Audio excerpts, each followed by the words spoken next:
Zionis Israel semakin gencar melakukan gempuran ke wilayah Gaza, Palestina yang mengakibatkan ribuan warga Palestina tewas. Sebagian dari korban tewas adalah anak-anak. Dan apa yang membuat Israel membabi buta melakukan serangan tersebut? Kita akan segera berbincang dengan Profesor Abdul Muta'ali, pengamat politik Timur Tengah. Selamat petang, Prof. Abdul Muta'ali. Selamat petang.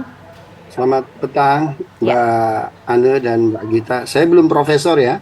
Ya, baik. Mudah-mudahan itu jadi doa itu ya. Baik, amin. Baik, terima kasih Pak Abdul Muta'ali. Kita ingin tahu mengenai bagaimana kondisi sore hari ini di Gaza, Palestina. Serangan Israel di wilayah Gaza, Palestina ini semakin membabi buta, terus mengalami eskalasi. Bahkan juga Zionis Israel ini menyerang pemukiman-pemukiman pengungsi, juga sekolah yang kemudian membuat jatuhnya begitu banyak korban. Apa yang kemudian membuat hal ini terjadi, Pak Abdul Muta'ali?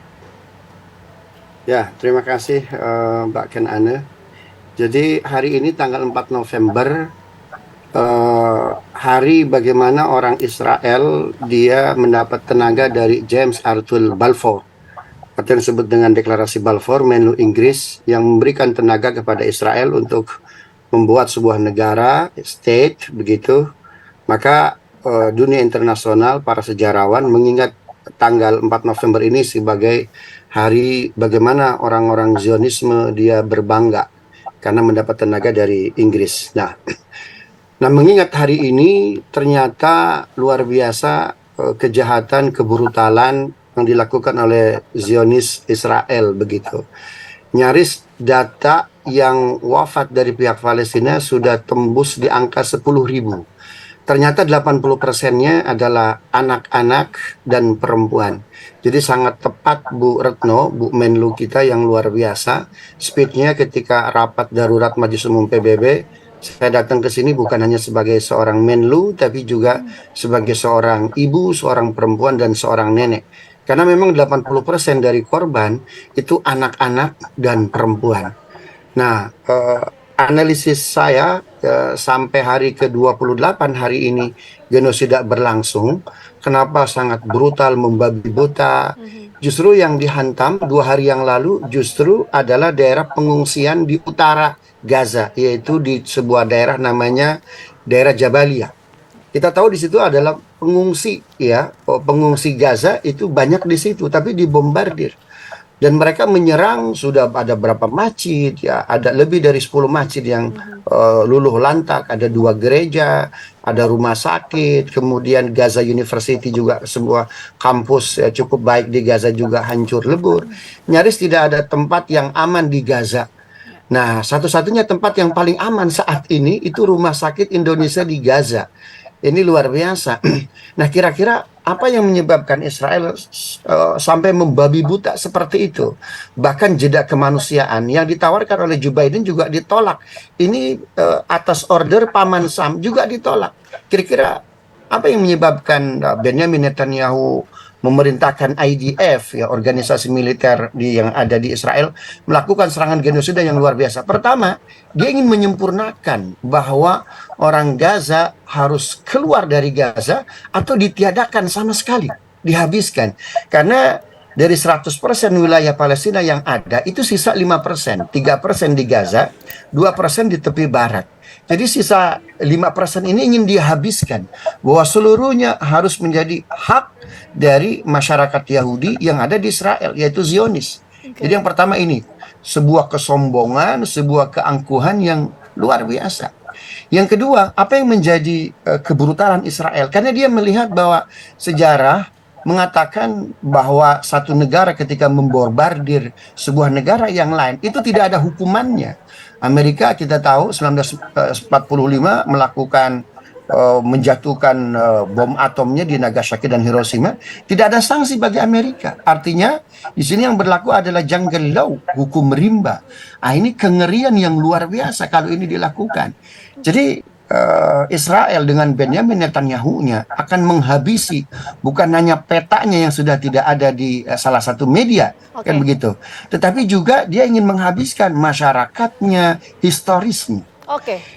Yang ketiga, analisis saya, kenapa IDF ingin menghabiskan? Karena perspektif apa ini persepsi yang dibangun, image yang dibangun oleh Israel saat ini sebagai tentara paling kuat, intelijen paling kuat, alutsistanya paling hebat, ternyata luluh lantak. 7 Oktober yang lalu itu 9 meter lebarnya tembok Israel, kedalamannya 25 meter, ternyata berhasil dibobol. Ditambah lagi ada pasukan darat dari sayap Al-Qassam yang masuk ke dalam Israel. Nah, dengan fakta ada beberapa jenderal yang ditangkap. Penangkapan para jenderal itu ada beberapa bintang 2, belasan bintang 1. Ini tidak mungkin kecuali ada pasukan yang menyelinap masuk ke dalam. Berarti ada pasukan darat Said Al-Qassam itu yang masuk ke dalam. Oke, Pak Abdul. Nah, faktanya beberapa jenderal itu ditangkap. Iya. Nah, Kita tangkap ini poinnya. yang membuat Israel kehilangan muka sehingga kawan-kawan koalisinya negara-negara Arab menjadi tercengang. Kok bisa ya? Image yang dibangun paling kuat ternyata bisa bobol juga. Maka sebuah kekalapan yang luar biasa yang dilakukan oleh Benjamin Netanyahu terhadap IDF. Demikian Mbak Anu.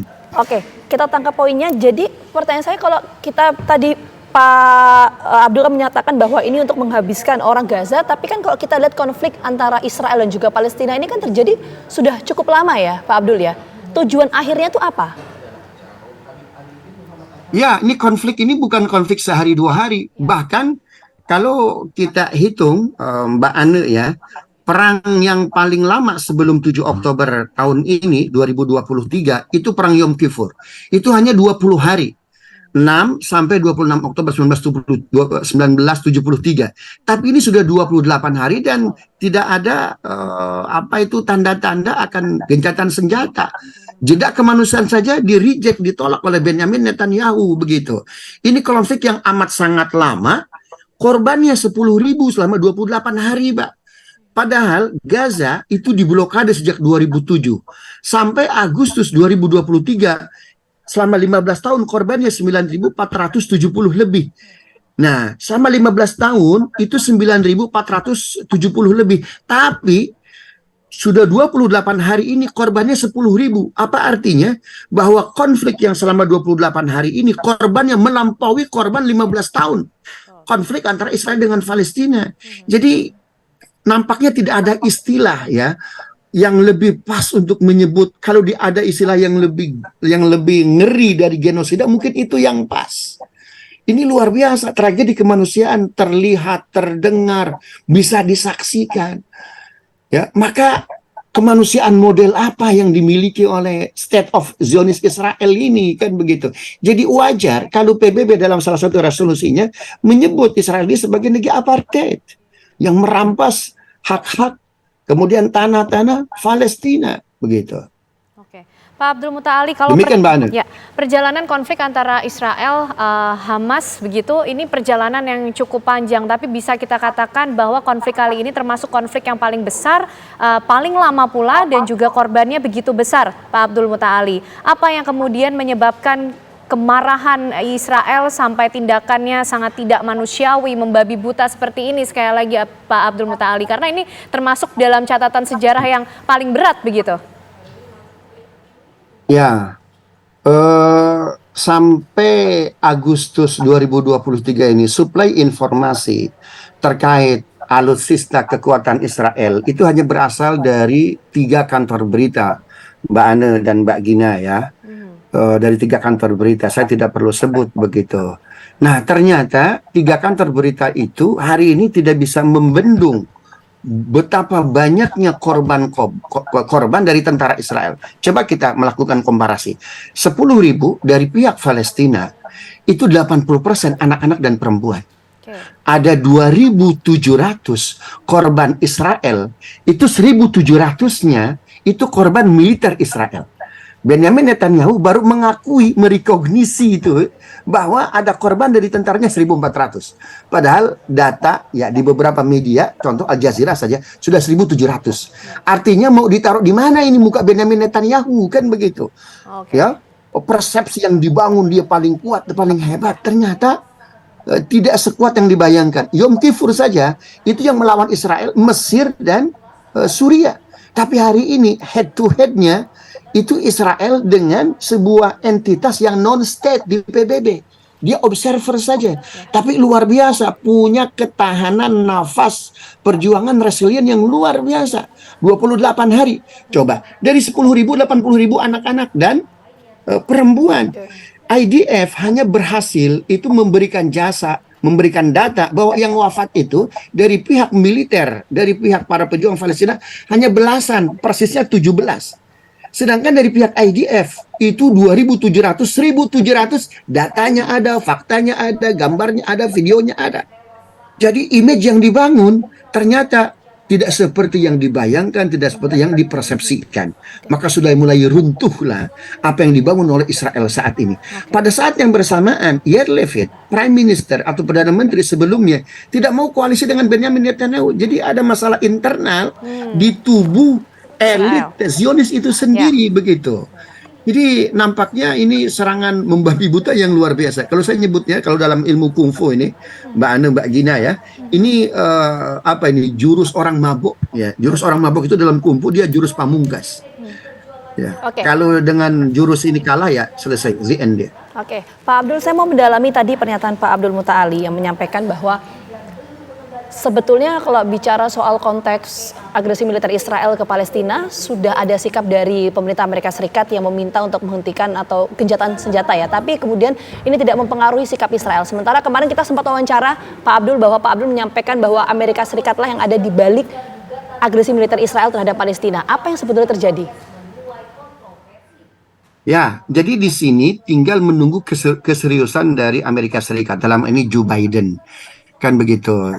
Sudah ada 240 resolusi PBB, Mbak ya, yang dikeluarkan oleh UN, oleh PBB itu sendiri. Yang terakhir yang ke-240-nya itu Oktober kemarin. Tetapi kan dia itu sifatnya tidak mengikat. Begitu tuh ya. Namun punya debit politik yang luar biasa. Nah, tinggal Amerika Serikat yang menjadi katalisator determinan, faktor yang paling kuat untuk bisa menghentikan serangan Israel ini dengan gencatan senjata adu jeda kemanusiaan itu masih diperkuat lagi. Apakah permintaan Joe Biden itu hanya lipstick saja, kan begitu ya, atau keseriusan? Saya kira kalau serius, jeda kemanusiaan ini bisa dilakukan. Faktanya mana? Banyak contohnya, Pak. Afghanistan. Ya, Afghanistan itu ketika pemerintah Amerika serius, ada jeda kemanusiaan itu walaupun Taliban ngamuk kan begitu. Akhirnya kita bisa mengevakuasi WNI kita. Kan begitu. Tinggal keseriusan dari Paman Sam. Ya. Oke, Pak Abdul Muta Ali, artinya serangan Hamas kali ini kepada Israel termasuk yang tidak pernah diprediksi sebelumnya oleh Zionis Israel? Ya, ini tidak pernah diprediksi sebelumnya karena itu pengakuan dari beberapa mantan Mossad, ya, mantan IDF sendiri. Ini bilangnya sampai kalimatnya menarik betul. Ini nampaknya Musa dan Harun tidak mendukung kami lagi, kan begitu. Kenapa? Karena IDF itu ya dan Israel secara keseluruhan itu bukan alutsistanya kuat. Saking kuatnya alutsista Israel, dia mengekspor senjata-senjata produk pabrikan dari Israel itu ke beberapa negara. Artinya apa? Ketika dia melakukan ekspor ya senjata-senjata alutsista, berarti terpenuhinya alutsista dalam negeri. Tapi ketika berhadapan dengan pejuang Palestina begitu, ternyata tidak bisa berbuat apa-apa. Sebetulnya apa yang terjadi? Pertama, karena pihak Palestina dalam hal ini Hamas dan didukung oleh 11 faksi, bahkan sekarang menariknya Fatah. Fatah itu saya bagi dua, Mbak Ane ya dan Mbak Gina. Biasanya kan itu head to head. Dua faksi terbesar di Palestina itu Fatah dan Hamas begitu ya. Fatah ada di tepi barat, kemudian Hamas ada di jalur Gaza. Nah, saya membagi dua. Fatah itu ada Fatah struktural, ada Fatah kultural.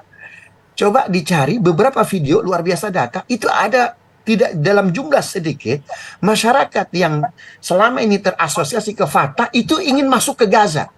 Membantu saudara-saudaranya. Kenapa? Karena mereka merasa ini tragedi kemanusiaan yang luar biasa. Banyak jasad-jasad itu tidak bisa dikuburkan. Kenapa? Karena tidak ada jeda kemanusiaan.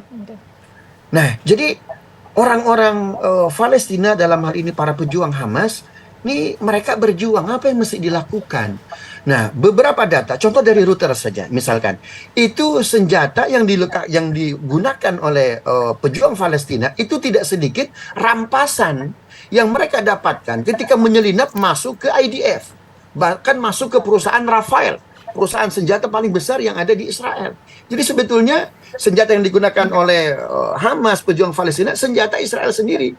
Jadi kalau istilah pepatahnya apa? Senjata makan tuan. Di samping memang ada suplai dari beberapa negara-negara sahabat begitu. Mereka belajarlah. Orang itu kalau terdesak, Mbak ya, dalam kondisi kelemahan, dalam kondisi kepapahan, maka dia akan survive dengan penelitian, dia akan survive dengan riset.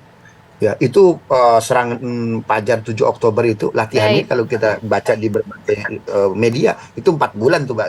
Baik. Baik, terima kasih Pak Abdul Muta Ali, pengamat politik Timur Tengah, sudah bergabung hari ini di Kabar Petang. Sehat selalu Pak. Assalamualaikum. Waalaikumsalam.